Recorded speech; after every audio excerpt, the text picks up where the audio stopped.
Allen ഇപ്പൊ പറഞ്ഞ കാര്യം ഞാൻ വീഡിയോയുടെ അവസാനം പറഞ്ഞുതരാം. ദ വാഴ 2 biopic of A William Bruce. അടിപൊളി എന്ന് വെച്ചാൽ പൊളി മാസ് കിടിലം പടം. വളരെയധികം ഞാൻ എൻജോയ് ചെയ്തു, വളരെയധികം എനിക്ക് ഇഷ്ടപ്പെട്ടു. ഞാൻ ശരിക്കും കരഞ്ഞു തന്നെ പോയി. തിയേറ്ററിൽ നിന്ന് ഇറങ്ങിയവരെല്ലാവരും തന്നെ കണ്ണ് തുടച്ചിട്ടാണ് ഇറങ്ങിയത്. ആരും ചിരിച്ച് കളിച്ചിട്ട് ഇറങ്ങണമായിട്ട് ഞാൻ കണ്ടില്ല. എല്ലാവരുടെയും കണ്ണ് നിറഞ്ഞാണ് എല്ലാവരും ആ ഒരു സിനിമ കണ്ടിറങ്ങിയത്. കല്ല് മനസ്സുള്ളവർക്ക് മാത്രമേ ആ ഒരു വാഴ എന്ന സിനിമ മുഴുവൻ കരയാണ്ട് കാണാൻ പറ്റുള്ളൂ. ഫസ്റ്റ് ഹാഫ് ഓക്കെ, നമുക്ക് ചിരിക്കാനും സന്തോഷിപ്പിക്കാനും ഒരു ഫൈറ്റ് കാര്യങ്ങളൊക്കെ അടിപൊളിയാണ്. സെക്കൻഡ് ഹാഫ് നമുക്ക് പിടിച്ചു നിൽക്കാൻ പറ്റിയല്ല. സത്യത്തിൽ ഞാൻ പറയുവാണ്, ഞാൻ കരഞ്ഞുപോയി. ഹാഷിർ, അലൻ, വിനായക്, അജിൻ അവരെ കണ്ട് നമ്മൾ സംസാരിച്ചു. അതാണ് നിങ്ങൾ വീഡിയോയുടെ തുടക്കഭാഗം കണ്ടത്. എനിക്ക് ഇവരെ കണ്ട് സംസാരിച്ച് തന്നെ ഇത് പറയണമായിരുന്നു. അടിപൊളി മൈൻഡാണ് അവരോട് മിണ്ടാനായിട്ട് തന്നെ എല്ലാവരും ലെവല്.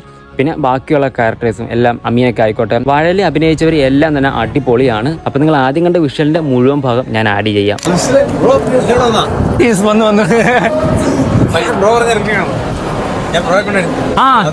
വാഴ അടിപൊളി, ഞാൻ കരഞ്ഞുപോയി. എല്ലാവരും അടിപൊളിയായിട്ട് അഭിനയിച്ചു. ശരിക്കും ഞാൻ കരഞ്ഞുപോയി. ബ്രോനെ കണ്ടു പറയുന്നത് വെച്ച് വേണ്ടി വന്നതാട്ടാ. അടിപൊളി പടാട്ടാ. ഇഷ്ടപ്പെട്ടോ?